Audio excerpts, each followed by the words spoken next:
Guys, ನಾನು ನಿಮ್ಮ ಪ್ರೀತಿಯ ಚಂದನ್. ನಾನು ಇವತ್ತು ಅಪ್ಡೇಟ್ ಮಾಡುವುದು ಕೋಳಿಯ ಬಗ್ಗೆ. ನಮ್ಮ ಕೋಳಿ ಇದು ಹುಂಜ.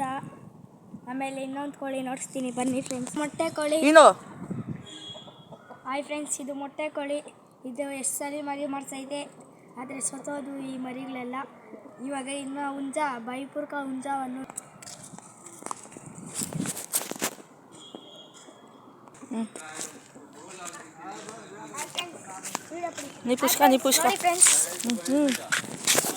ಹಾಯ್ ಫ್ರೆಂಡ್ಸ್, ನೋಡಿ ನಮ್ಮ ಅಣ್ಣ ಹಿಡಿಯೋಕ್ಕೆ ಹೋಗುತ್ತಿದ್ದಾನೆ ಕೋಳಿಯನ್ನು.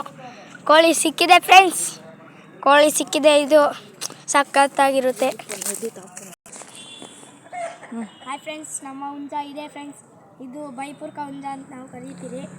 ಆದರೆ ಇದು ಸಖತ್ತಾಗಿರುತ್ತೆ ನೋಡೋಕ್ಕೆ. ಎಲ್ಲ ಕೋಳಿಗಳು ಚೆನ್ನಾಗೇ ಇರುತ್ತೆ. ಆವಾಗಲೇ ಒಂದು ಫಸ್ಟ್ ಹುಂಜ ನೋಡಿಸ್ದೆ ನೋಡಿ ಫ್ರೆಂಡ್ಸ್. ಅದ್ರ ತಮ್ಮ ತಟ್ಟೆಗಿರಿಯಿಂದ ತಂದಿರೋದು ಚೆನ್ನಾಗಿತ್ತು ಫಸ್ಟ್. ಇವಾಗಲೇ ಒಂಥರ ನೋಡಿ ಫ್ರೆಂಡ್ಸ್, ಅವರು ಬ್ರೀಡ್ ಮಾಡ್ತಾಯಿದ್ದೆ.